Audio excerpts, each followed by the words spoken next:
Hey folks, this is Vincent Aidalee with Ad's Gaming Addiction, and today we're going to quickly check out Ale and Tail Tavern. This is a game that you can find on Steam for about 15 bucks or so. This is not early access, so what you see is what you get. Hopefully the developer adds some patches after the fact because there are a number of bullet points I want to go over, and I'll just be upfront with this. I was kind of disappointed. I was really looking forward to this title, but a number of things just really turned me off. The design decision on some of these mechanics just don't make any sense. Now, this is a cooperative tavern keeper game where you, either single player or you and some friends, multiplayer, can cooperatively run a tavern together. You'll have to create a character, and I do appreciate that they've added like a fairly significant amount of different outfits. I think Aidalee had one point even commented that there was lingerie for the female character. It was just weird. Anyway. So yeah, there's a multitude of different outfits that you can choose between, and I did appreciate the fact that you could pretty much make your character look almost any way you wanted to. And my character, I think I dressed him as a wizard, and I think Aidalee there, I think she had some kind of... What did you have? It was just a female... Was it like a wizard, or what did you make? It was just I think it was just a pigtailed. I tried to make like a sexy character, kind of. So I did have the lingerie Hmm. garter, but it was kind of hidden with the belt skirt Okay. and some sort of see-through shirt with the pigtails. I don't Yeah. know, it was kind of crazy. Okay. Well, this game is chaos. So you started off with you talk to this merchant, and this is where you're buying everything from. And what's sometimes annoying that I forget, you don't talk to him to buy something. You have to talk to the cash register right next to him. But anyway, as is typical of a game like this, you start off with like, here's your tavern, now fix it up. So he's going to make you buy an axe so you can chop down the wood so you can get inside. He's going to make you buy a broom so you can clean up the cobwebs and the dirt on the ground. The dirt was really hard to see on the ground. I didn't see any sort of like X-ray flash button, like it would highlight the dirt for you. I didn't see that button anywhere in the options menu. So I wish the dirt were more readily visible. But anyway, eventually you're going to have customers come in, and the part I do like about this game is that you can put your cooking equipment like up against the wall, like it's freeform. So you can put it anywhere you want, really. Although again, within the limits of your tavern in the back area. And you're gonna there's a multiple step process. You know, you have to create the barley something or other, and then that finished product goes into this thing, and then that ferments, and so on and so on. And you start off being able to make like barley porridge, and I think it was like ale. But over time, you're gonna unlock new recipes, and typically you can buy the ingredients from the merchant, and then using those ingredients, you can cook the finished product. There is a dishwasher mechanic, like in other similar tavern games I've recently covered. You click and hold, and you swivel the sponge all around the dish, and it cleans that way. And it's very monotonous and very tiresome, especially with someone that has like tendonitis. Eventually, you can buy an auto dishwasher, but it isn't till later that that's a thing. And I will just say this right now, this game does not have employees. So if you're playing single player, things will get extremely hectic in this game. And there's no way to like have like in another tavern game I covered, there were fairies that you could get, and they would manage, they would cook, they would do dishes, they would do all these different things. In this game, it's not a thing. So I think that's a huge mistake on the developer's part, especially for single player, because this game does get hectic. You've got to cook, you've got to do a lot of things. You have to go out in the forest and possibly hunt, look around, fish. There's a number of different activities you can do outside your tavern, and when you're doing it by yourself, I wish there was a way to automate some of this. Again, especially for people with like wrist issues like myself. Obviously, this game feels built for co-op and multiplayer. So just be warned, if you're hoping for helpers, there's not a thing. That's not a thing in this game. I did look on the Steam forums, and the developer was like, this is our choice. This is the design choice. it wouldn't fit, blah blah blah. And I still think that's a mistake. I don't agree with that. Single player folks should get some help, and I think that still should still be an option for multiplayer. As far as the rest of it goes, I felt like this was carry water from the well simulator and buy a new axe or buy a new broom simulator, because you've got these tools with durability and they break so darn fast. And in addition to that, your equipment, your fermenter and your stove, and those will also like stop what they're doing, and like gas will pour out of them or whatever, and you got to use your hammer and fix that. So it's like your equipment is constantly breaking, your tools are constantly breaking, and they're not cheap to replace either. Like your axe is 2 or 300, your broom is 2 or 300 gold, and so on. So like I feel like I'm never making any headway in this game, which is unfortunate. Like I feel like when I feel like I'm making a profit, I gotta watch, because now like I have to keep in mind, well, I have to replace these tools, so I didn't really make all this money because all of it just I have to replace the tools that I used anyway. Yeah, so that's annoying. I feel like the tools cost way too much money in this game, or either that or the durability just goes down way too quick. There's I a mm-hmm, Oh, I was gonna say, sorry, can I butt in real quick? absolutely.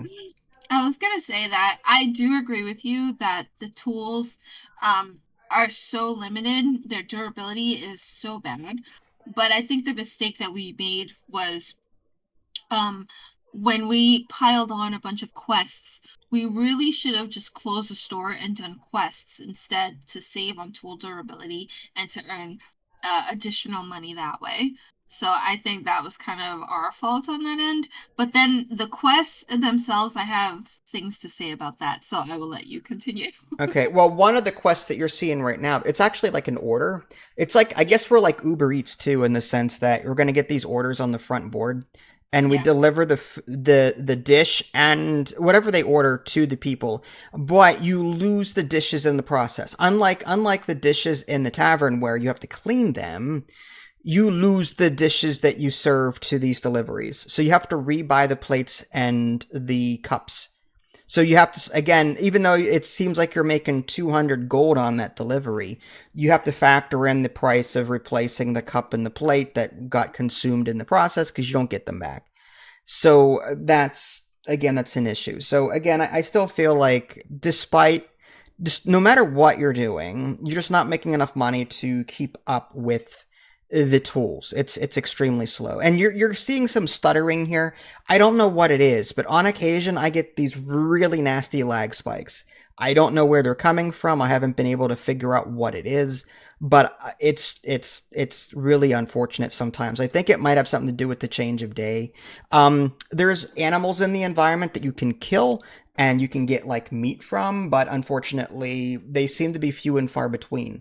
The world seems extremely empty in my opinion. I'm not finding enough like raw ingredients and animals in the environment to make it worth my while to go out and look for these things, because while I'm doing that, my tavern is falling apart. So it's just I wish the boar and the other animals and like the corn seeds, they would respawn more frequently so that I wouldn't have to keep buying them, and that would solve some of the money problems that I'm having. So I wish the world were a bit more full, and there's also no mini map, so it's very easy to get lost. And the one decorative item you can buy, the world map, is just a picture of the world map. It doesn't in any way give you help at all when you're navigating the environment. It's just a picture to look at of the world that you're currently in, which is kind of weird. So yeah, I think I've said most of what I wanted to say. Again, no employees, no mini map. The world seems empty. Combat is weird in this game. Sometimes you get attacked by skeletons. Sometimes you get, you attack boar. Some of that can be cheesed. This is one of those games where if you circle your opponent, typically you don't take a hit. So like you just strafe and circle around them. So the combat in this game is like kind of lackluster that way. I just, again, it just doesn't feel as good as other games that I've played. There's also something that you'll see later on, maybe, if I remember to put it in. There's a fire mechanic in this game, and I didn't realize this. One of one of my, like, I think it was the fermenter or the stove. I think both actually caught on fire. And the game doesn't tell you how to put it out. I'm like, I have a bucket of water. It's full of water, and I'm trying to interact with this fire, and I can't put it out. And unfortunately, like I'm sitting there, well, what do I do? Here, Aidalee goes and buys a watering can to try that, and that works. So you can sprinkle water on fire with a watering can, but you can't dump a whole bucket of water on the fire to put it out. That makes absolutely zero sense. And on top of that, the game didn't tell you what you needed to do to put it out. So, like, there are a number of things in this game that just, from a design choice decision thing, it's it frustrated me. Let me tell you, it really frustrated me. I've talked a lot, so Idalee, on everything I just kind of said. I know you've got your own bullet points. Go ahead, go. So I I know this game extremely disappointed you and frustrated you. I was actually kind of the opposite. I really enjoyed it. Granted, you were the one that was doing mainly the fixing and I was just serving.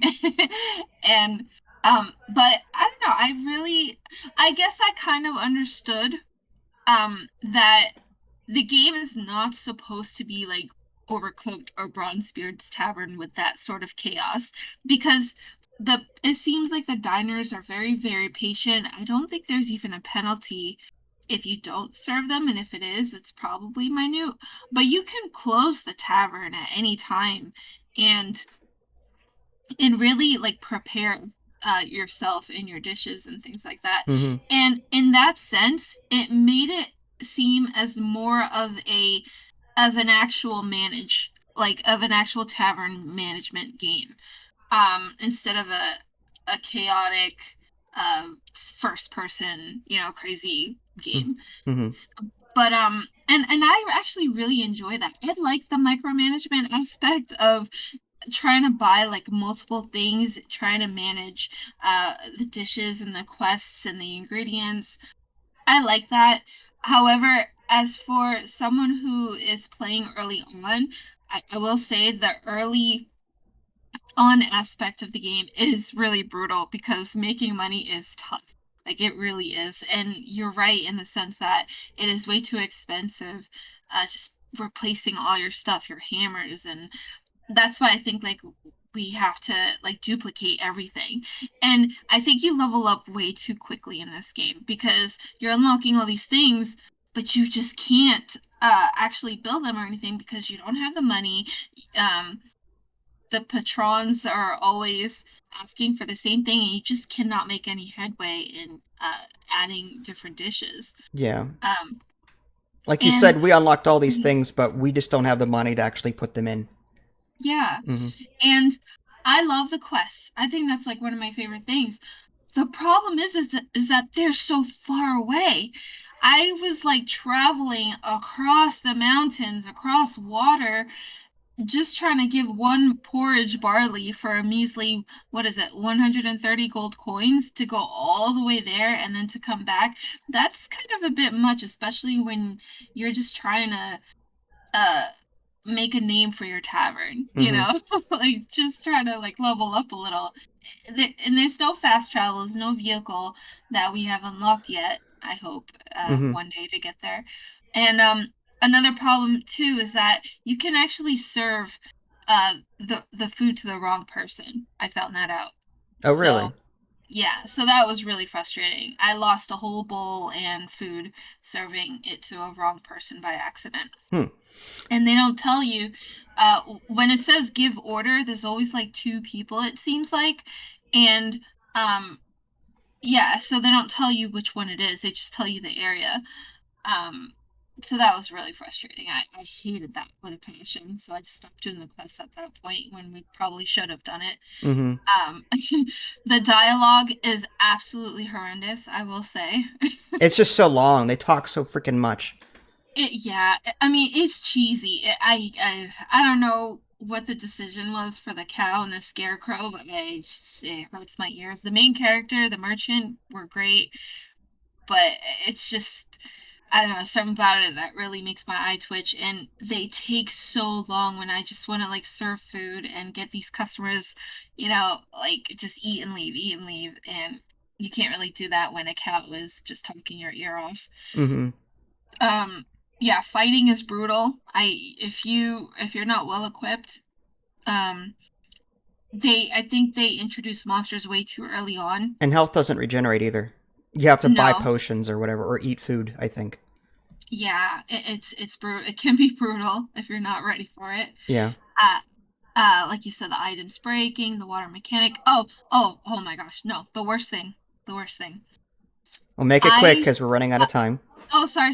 I do not like that we cannot put a hat on without hair underneath. Why? I want my hair to be showing when I have a Santa hat on. It's not acceptable. Yes, this is important. One other Yes. thing I forgot to mention: your equipment, like your stove and your fermenter, they have this condition, and it said like -15 out of 100. That's why they kept breaking. But there's no instructions on how to fix it. I'm sitting there smacking it with my hammer. If I have to actually replace them, I'm probably gonna tap out. Like I I'm heard that it was a bug. I'm reading it now that it's actually a bug. Well, this is not early access. That shouldn't be a thing. I'm just that this should have been if there are this many problems with it. This should have been early access, not a finished product. That's just my take. But anyway, Ale and I, Tail Tavern. oh, sorry, real quick. I also Mhm. don't like. I don't like that we can't remove furniture. Like, if there's water in it, so what? We should be able to like remove that dishwasher, Yeah, like really. to move it. Okay, sorry, Connie. All right, Ale and Tail Tavern. You liked it. I kind of didn't, but Aw. yeah, I'll still play it though. This is Okay, Vincent Aidalee. Thanks for watching. We'll catch you all next time. Take care. bye, guys.